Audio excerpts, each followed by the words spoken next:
Senhores, estamos aqui no Muito Risco, Pouco Ego, neste podcast onde a gente abre a nossa mente, sempre com a sabedoria. Ele não é um rabino, ele não tem kippah, mas ele traz palavras do Talmud pra cá. Venha pra cá, tio Rico. Fala, Zuki, tudo bem? Enorme prazer em fazer mais um podcast. E hoje tá especial, não é qualquer um.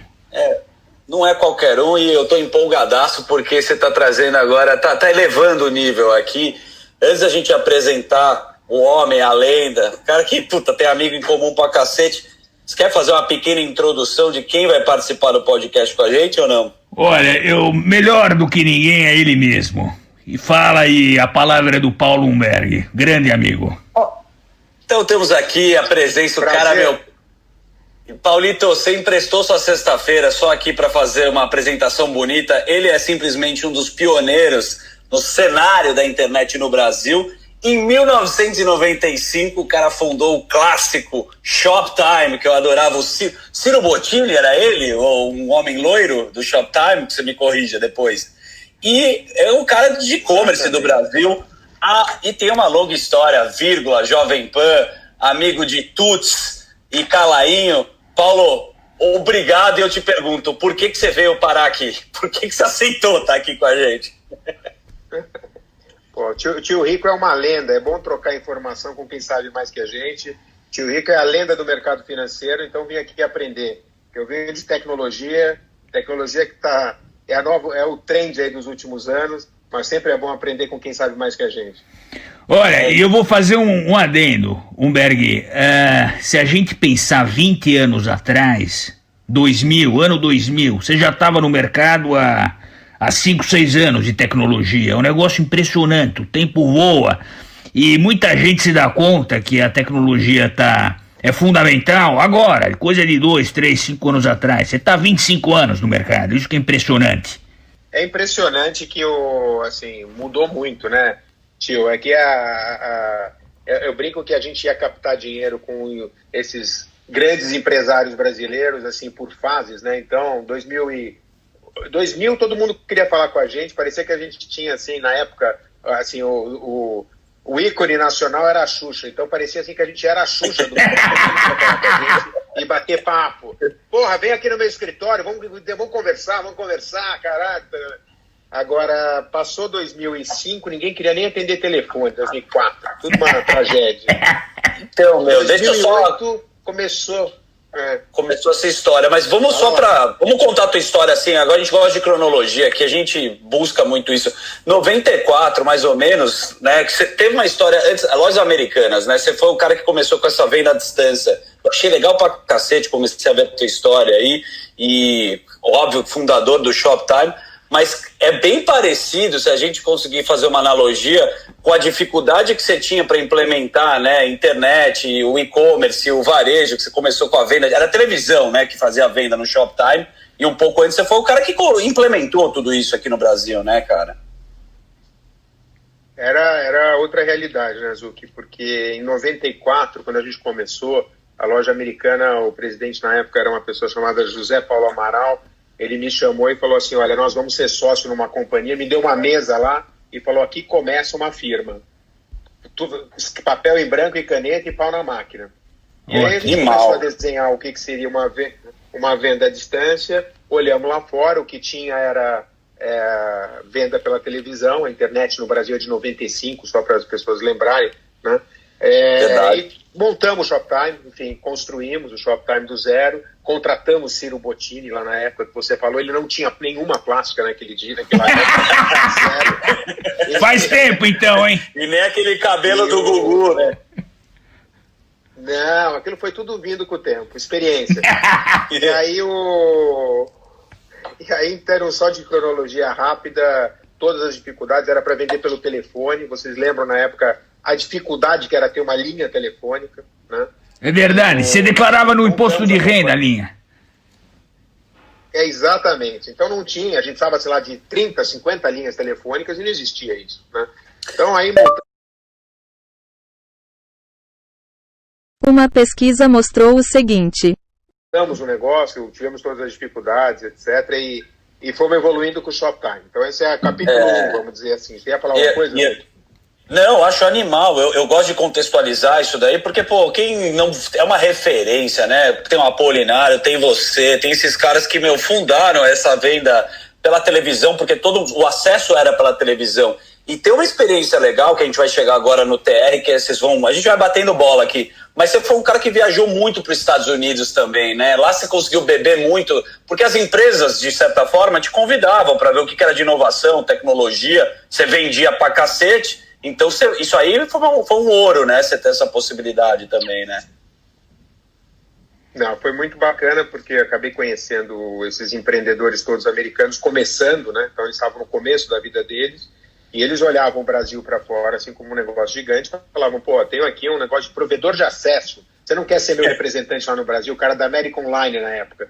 Não quer ser representante, o cara que chama Steve Case, que é um cara que é um dos fundadores da American Online. E eu falei, pô, eu trazia para a loja americana, lá para perto, alguém quer ser provedor de acesso no Brasil? E aí acabou indo para o Mandic, que é um outro cara, que é um outro ícone de internet. Ele já vinha com provedor, ele acabou estando perto aí desse papo de American Online no Brasil na época. Então, enfim, tem história que não acaba mais.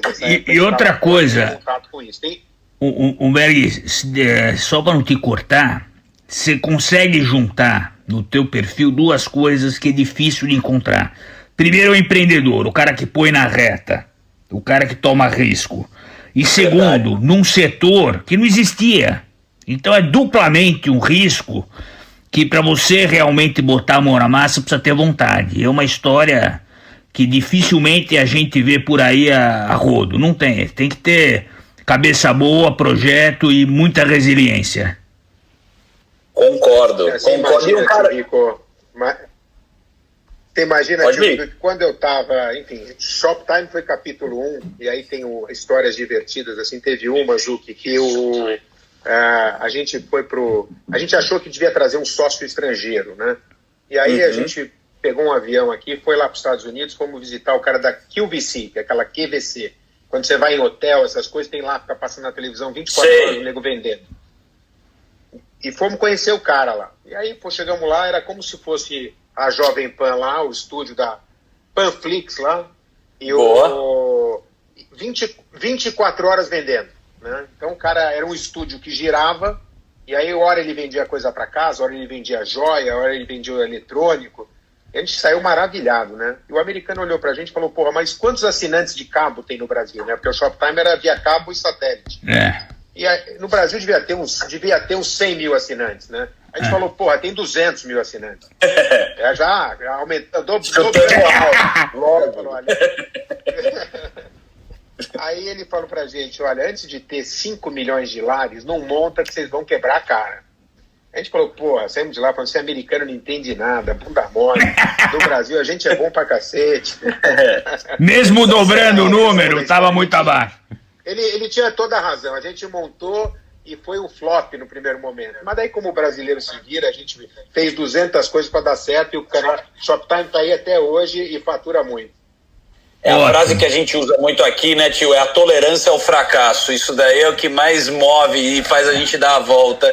É um mantra que a gente repete aqui. Exatamente. Legal ver que você deu uma ferrada aqui. Agora, tio, vamos falar com você aqui, porque a gente quer saber também sobre inovação, né? A gente viu que o pessoal, né, próprio o Marcel Teles, que você conhece muito bem, Eli Horn, que adora da comunidade, o pessoal tem assistido bastante, assim, né, de plateia, o evento que teve do Brasil at Silicon Valley.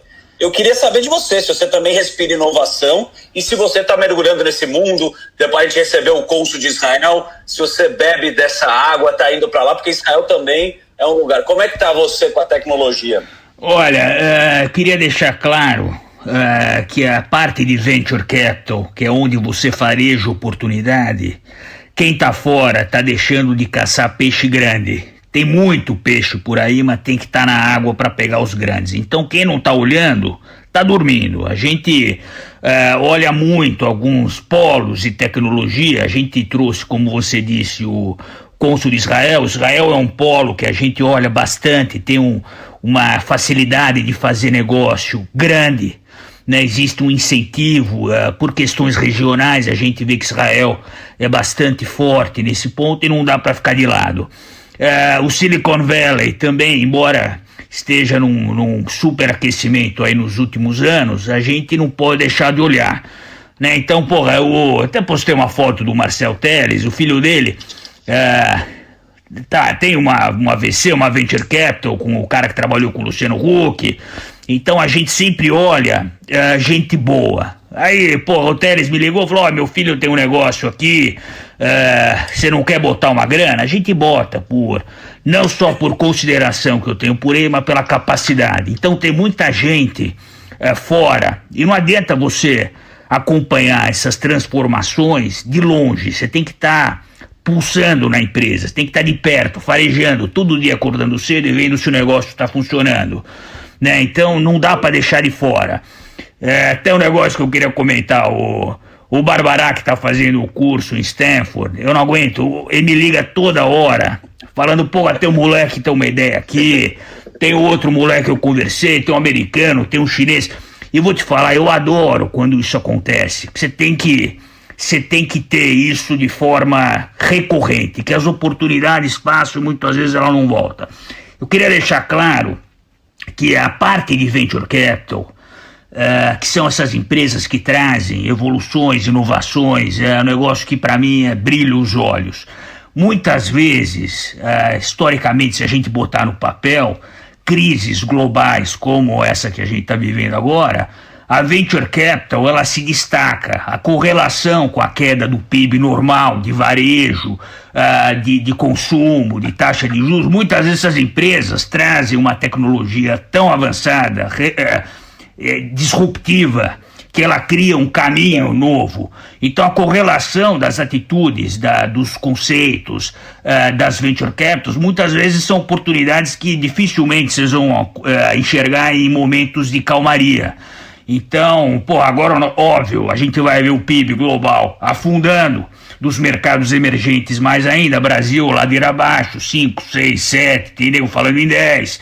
Então, quer dizer, você tem que caçar coisa boa que pode ser um porto seguro para investimento. Então, se a gente parar para ver, a Nasdaq, né, nos Estados Unidos, concentra um número grande de empresas de tecnologia, você já consegue ver uma evolução, uma capacidade de retomar os valores em termos de valor de empresa muito mais rápido com o S&P, porra. Então, você tem que ter capital barato. Quando você tem um juro menor, você precisa atrair coisa boa, você precisa ir atrás de coisa boa, senão o teu dinheiro passa um ano rendendo 2%, 1% ou juro negativo. Então esse momento de crise, de pandemia, onde está todo mundo chorando, cria um canal bom para a gente farejar oportunidade. E tem muita gente boa no Brasil também, no mundo, muito mais ainda, fazendo coisa boa. O que move, o que oxigena o mundo é essa molecada querendo fazer coisa nova. E oportunidade sempre tem. Olá, Paulito, o cara tá dando aula já aqui, né, meu? Legal pra caramba a visão dele. Não, sabe você é um desbravador. Não, eu quero que você complemente, porque tem tudo a ver com a relação sua, né, cara? Do seu processo também é muito relacionado ao que ele falou. É exatamente isso, Zuki. O tio Rico sabe tudo aí, tá dando aula para variar. O PIB de tecnologia, o PIB digital, que a gente chama, é completamente não correlacionado com a economia real. Se você pegar, por exemplo, as grandes crises, saíram cada baita empresa. Pega 2008, que teve uma crise enorme, e saiu Uber, saiu Airbnb, WhatsApp. Então, assim, são empresas que vão surgindo da crise de mudança do comportamento das pessoas, saem novas empresas, e aí o mercado depois corre atrás. Então, tem isso que eu acho incrível. As empresas... Pode complementar, as empresas... Não, as empresas, você pegar empresas, a Nasdaq em si já voltou tudo. Então, assim, ela tomou um tombo, hoje ela já está quase lá ou lá da queda, entendeu? Então, assim, é uma outra dinâmica e o mercado está atento, o mercado investidor está atento. Eu acho incrível. E agora que você citou muito bem para a empresa de tecnologia, como o Uber, o cacete, a gente vê nessa dificuldade, infelizmente, com a pandemia. Mas, cara, a mudança de cultura é esse novo mundo que a gente está percebendo, né? QR Code pra cacete na China, vindo para cá, as empresas, a gente vai ter que se readequar. que você já está bebendo lá de fora para trazer para cá? Qual que é a tua visão aqui? Como você citou, a gente está vendo que mudou a forma de comprar, de consumo, estamos pedindo rap pra cacete. O que você vê de lá para cá e a gente consegue colocar esse panorama? O mundo por exemplo, de saúde todo tá super bombado, né? Tudo que é startup de saúde no mundo inteiro recebendo aportes aí no meio dessa pandemia, porque é uma molecada, às vezes não é, quando a gente fala molecada, é molecada de espírito, né? Mas é gente que tem espírito desbravador, então empresas que estão revolucionando em formas de criar novos respiradores, novas drogas que eu digo de saúde, né? Todo esse mundo de saúde está bombando. Então, assim, tudo de telemedicina, enfim, tudo isso ao redor do mundo de saúde. Telemedicina era proibido no Brasil. De repente, no meio da pandemia, aprovaram que pudesse se consultar o cara à distância. Então, receituário, você tinha que ter a receita escrita, agora já pode ser a receita digital. Então, tem uma série de novidades que vão mudar o jeito que as pessoas fazem as coisas. Então, saúde é um setor maravilhoso. Toda a parte de agro, acho que o Brasil tem um mega potencial de agro, né? É o maior produtor de agro do mundo, né? Então, assim, ele tem como fazer crescimentos grandes e deve ter tecnologias, tem empresas boas brasileiras criando revoluções com tecnologia no modo de plantar, de cuidar, de fazer as coisas. Então, assim, incrível. Eu acho que assim, tem muita novidade, agro, saúde, coisas que não estão no radar, não é o patinete, entendeu? É o agro. Não é o Faria Lima. Como chama a raça do seu cachorro, que ele latiu maravilhoso? Que ele deu uma concentrada aqui pra gente. Ele é nosso como é que chama? Não é nosso... Esqueci a palavra aqui, mas ele lembra o cachorro do Iggy? Que o Iggy tinha um cachorro lá na Sim, ele aparece aqui em destaque aqui. Como ele chama, pra gente dar os créditos aqui pra ele também. Porque o mais legal é fazer... Como é que é? Sky. Um beijo pro Sky. Não é vamos lá. Agora, boa. Humberto, Que aqui é bem orgânico, você já viu qual papo. Deixa eu te fazer um ponto. Você comentou um negócio interessante. O Brasil, ele tem um ponto que pesa bastante na maneira de fazer negócio, que é a burocracia. E as empresas, os investidores se viram forçados, impulsionados a tomar decisões que antes estavam a 2 por hora. Que é o que você falou, receituário, que é o cara que concentrava tudo no cartório, é o cara que tem que assinar para receber a documentação. Isso é um custo de transporte, um custo de tempo, de energia, que o Brasil estava muito atrás. Estamos longe ainda, mas se acaba impulsionando, fazendo com que as empresas tenham uma visão mais digital, mais fácil. Estamos longe de estar no ideal, mas isso dá um start de quanto que as empresas têm que se adequar para chegar a um patamar minimamente interessante para fazer negócio.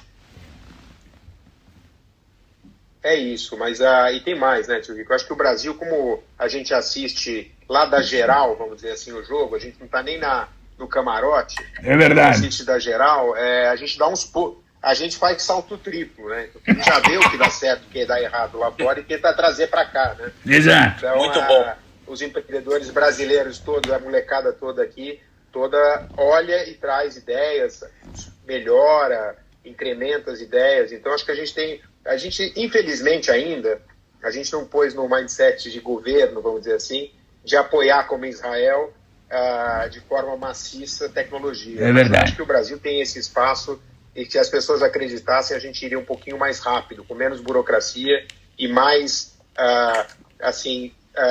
um mercado mais solto para que o mercado de tecnologia pudesse andar. Não sei se vocês lembram, no passado, a Amazon, quando nasceu, o governo americano deu muita corda para a Amazon crescer. Uhum. Né? Não cobrava imposto, ela não pagava imposto, você comprava imposto. Né?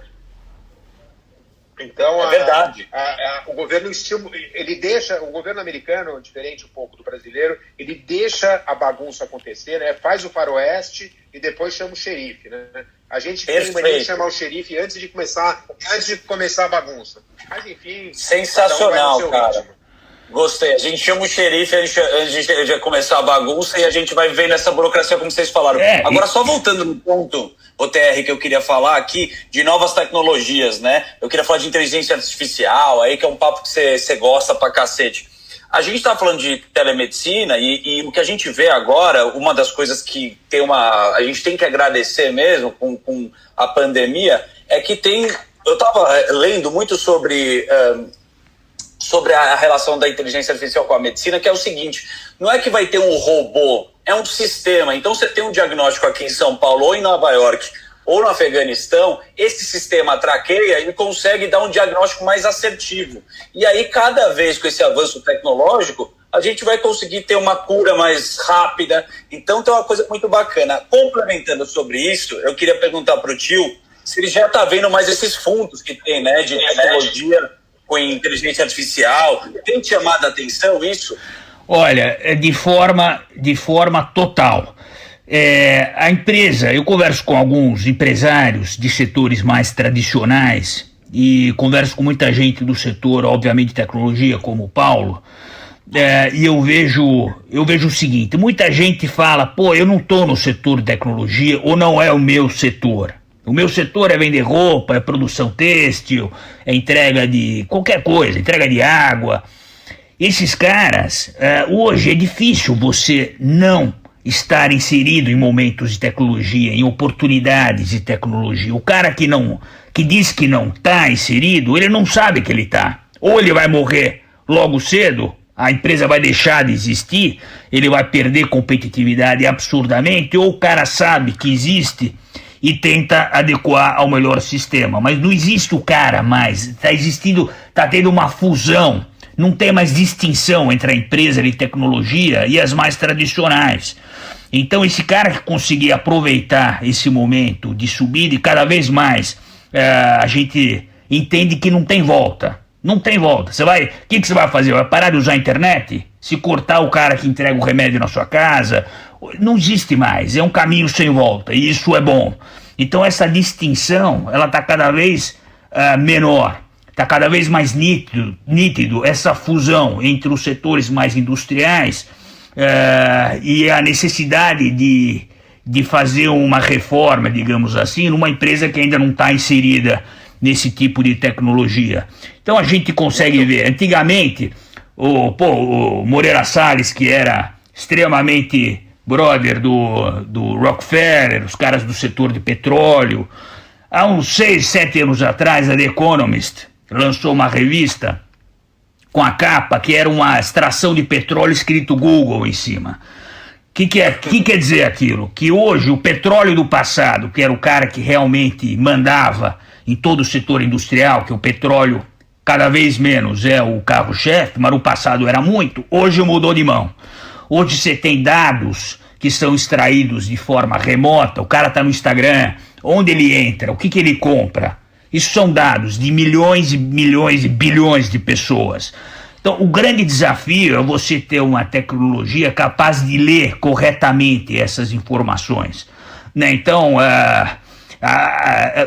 Artificial Intelligence, isso hoje em dia é essencial, você ter máquinas com leituras corretas, capazes de distinguir quem que é o cara que compra o produto na Shoptime, quem que é o cara que não compra, qual que é o poder financeiro desses caras. Então, se a gente, para colocar embasamento, números, né, 80% dos dados hoje em dia que são coletados desses usos de internet, eles não são estruturados. O que quer dizer isso? O cara não aproveita esse dado. Ou por conta de falta de tecnologia para ler corretamente, direcionar o produto para um setor, para um grupo de pessoas, ou por falta de qualquer outra coisa que gera essa falha na leitura. Então, para você ler esses bilhões de dados, que cada ser humano que entra aqui no Instagram ou tem acesso à internet, ele gera milhões de dados diariamente. Você não sabe, mas quando você clica que você aceita lá as coisas da Apple, da Samsung, você está dando informação para os caras. Então, para você ler isso, você tem que ter inteligência artificial, não tem como. E cada vez mais a gente enxerga esse movimento. Uma outra coisa que eu ia falar, Dado hoje, você joga no Google, quem tem acesso ao Google tem informação de absolutamente tudo, você tem base de dados. Agora, como você usa essa informação é o grande valor. Porque informação todo mundo tem. Se você compra o celular de... E essa é a guerra, né? Ô Paulito, até vou complementar, porque, cara, a gente sabe o quanto que tem o valor disso. Uma empresa de cartão de crédito te traqueia e vai vender lá para um plano de saúde a hora que você vai comprar remédio e sabe o tempo que você vai viver. E você for um cara que sabe mapear muito bem isso, como um consumidor, ou para o varejo, ou para o e-commerce, por que os caras estão fazendo aqui? A gente está distribuindo todo o nosso CPF aqui para o cara gerenciar como quer. Pode ser com fake news, pode ser com política, tecnologia, como o tio está falando. Essa eu acho que é a próxima guerra, né? Essa é a guerra de dados, né? O que você acha, Paulinho?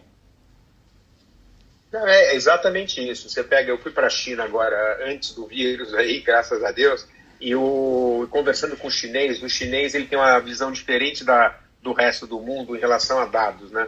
Porque o consumidor fala assim, eu tenho prazer em trocar o dado, eu dou o dado para a empresa, porque a empresa vai me tratar melhor. A gente fica com medo, às vezes, fala assim, eu vou dar o dado e o cara vai pegar meu nome, Lá na China, não. O cara pega e fala o seguinte, eu tenho prazer porque a empresa vai me dar de volta. Eu sabendo mais disso, vai me oferecer coisa que me interessa...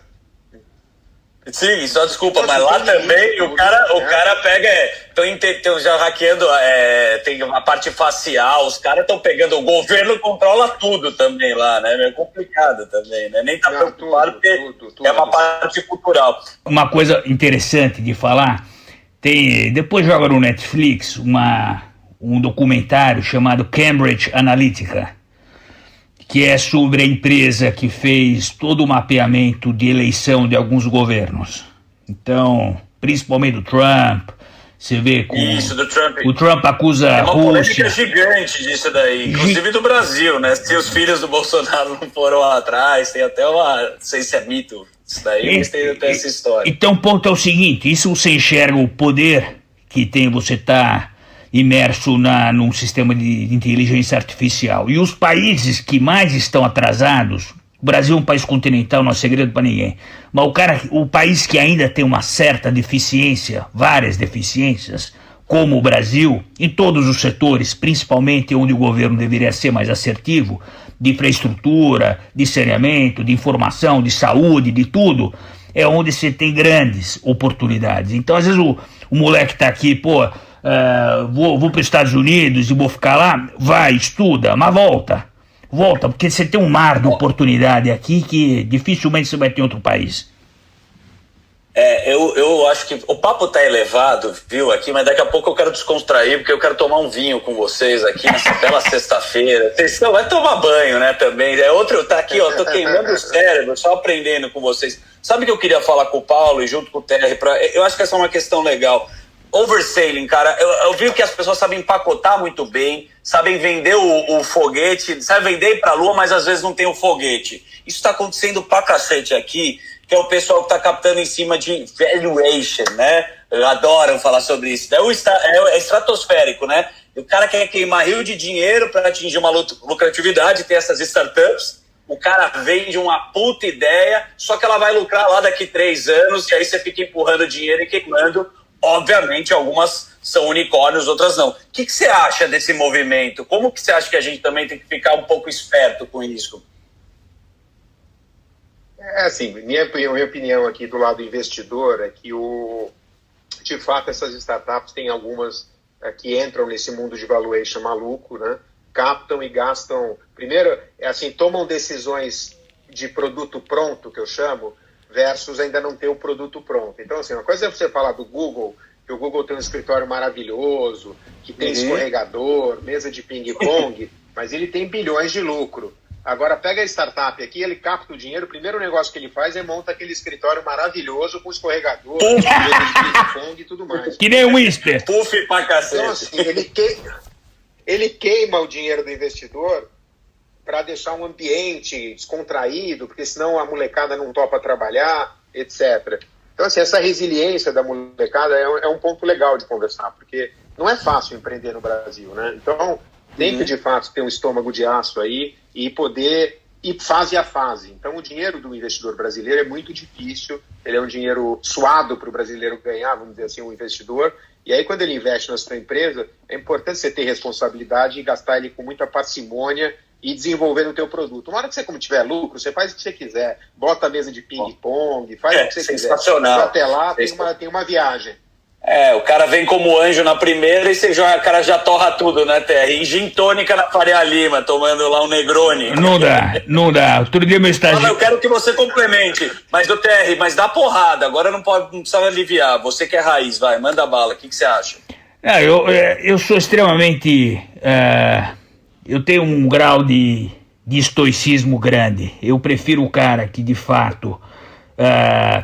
tem uma ideia que é valiosa, mas o cara tá na garagem dele, do que o contrário. Para mim, luz bonita, mesa bonita, quem tá pagando essa conta é o investidor ou é o cliente. Não tem jeito. Essa luz bonita, esse puta escritório maravilhoso, quem tá pagando a conta não é o cara, é o investidor. Então, o cara que mostra e demonstra valor pro dinheiro que você está colocando, para mim é a coisa mais importante. Ele sabe o valor e o que ele tem que entregar. Óbvio que é bonito você chegar num puta na Faria Lima, lá no Google, não sei onde, mas para mim isso pouco importa. Muita gente olha isso e, na minha opinião, tem pouco valor. Agora, se você vê as ideias que a gente tem na molecada que eu dou bolsa no INSPER, gente nova, de 18, 19, 20, 21, 22, são coisas boas. E essa molecada que tá vindo, tem muita gente deslumbrada, mas tem muita gente pé no chão. Gente que vem batalhando e consegue bolsa aqui e ali. Então essa turma, ela consegue dar um valor pro dinheiro que muitas vezes a grande massa não consegue. Então, para mim, uma luz bonita, uma mesa brilhando, significa pouco. A gente gosta de valor, e valor não se discute. Paulo, fala a verdade. Assim, deixa eu só complementar o tio Rico aqui. Eu acho que é isso. Pode ir embora. Você vê, assim, eu que olho o empreendedor aí há muito tempo, o nível de empreendedor no Brasil melhorou muito nos últimos 15 anos, né? Então, a molecada hoje, que é formada, esses jovens de 20, 20 e poucos, são muito bons, eles são equivalentes a qualquer um do mundo, né? Então, esse é um ponto relevante. Tem gente muito boa no mercado brasileiro. Tem que explorar. Você não tá fazendo igual o Jorge Paulo e tá indo lá pra Stanford, ou ia pra Stanford pra pegar uns caras pra trabalhar pra você, hein, tio? Eu deixo um cara... Eu contei... Humber, eu não sei se você chegou a ouvir uma história. Tem um cara de Stanford que criou... Isso foi uma coisa que aconteceu comigo incrível. O cara criou uma empresa, uma startup, que vende equity dele mesmo. O cara vende equity dele mesmo. Ele falou, olha, eu confio, eu sou formado aqui em Stanford, eu tenho ideias boas. Se você comprar a minha ideia, pagar o meu housing, a minha bolsa de estudo, você vai ter 10% da minha receita pros próximos 20 anos, 30 anos, sei lá. Porra, esse foi o moleque que criou, o cara de 22 anos. Isso é incrível, isso é coisa que não existia antes. Então tem que farejar oportunidade. Tio Rico, é que nem jogador de futebol. Você compra ele para ele melhorar teu time. Né? Os caras vai lá e paga uma fortuna no Neymar para fazer gol. É igual. É verdade. Se o TR te contar da Rússia, o que ele fazia lá, não vou nem contar aqui, porque Bettini escuta aqui, mas ele tem um negócio que chama comprar na planta, mas a gente vai chegar num dia nesse... Sem comprar na planta, Ó, deixa eu falar uma coisa pra vocês, que puta papo legal, hein, Paulo? Obrigado aí por você compartilhar com a gente. Só que você sabe que o último bloco, eu vou pedir, a gente vai falar ainda com a gente rapidamente, eu quero só a frase da semana, se o tio puder falar, e aí eu quero trocar uma ideia com vocês, bem olho no olho, mesmo que a distância aqui nos atrapalhe. Qual que é a frase da semana? Essa frase, o Paulo adora essa frase, eu acho que tem todo sentido e é brasileira.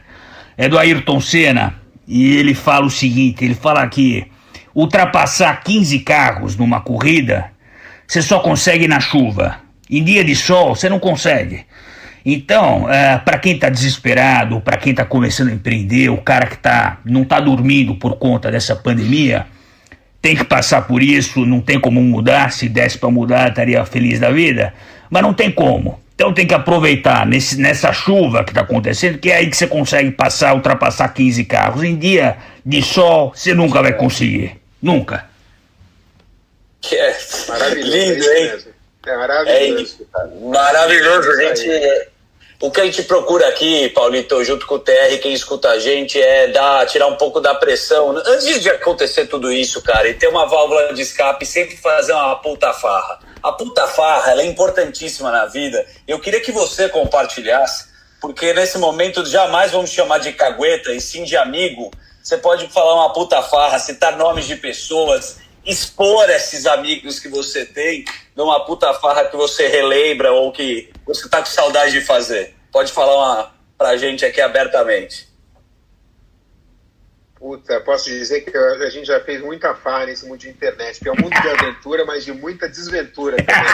Agora, tem gente muito engraçada nesse mercado. Você tem o Romero Rodrigues, que era o fundador do Buscapé, adora uma farra também, se ele estiver ouvindo, vai poder confirmar, assim, são coisas muito divertidas. Agora... Botamos investidor dentro de barco na Europa, para tentar ganhar dinheiro, já fizemos, demos umas de tio rico já. Isso é bom, hein? Botamos um barco. Não, essa eu quero saber. Um barco de 100 pés.